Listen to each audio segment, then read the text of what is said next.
মুমিন বান্দার বৈশিষ্ট্য হচ্ছে দুঃখ কষ্ট বেদনা জ্বালা এগুলোতে সে আপসেট হয় না, সে হাল ছেড়ে দেয় না, সে ভরসা রাখে একজনের উপর, চিল্লায় বলতে হবে তিনি কে?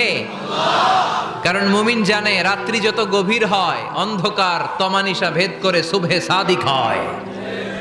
মুমিন জানে গর্ভবতী নারীর পেটের ব্যথা যেই দিন বাড়তে থাকে ওই দিনই নতুন মেহমান আগমনের সময় ঘনাতে থাকে।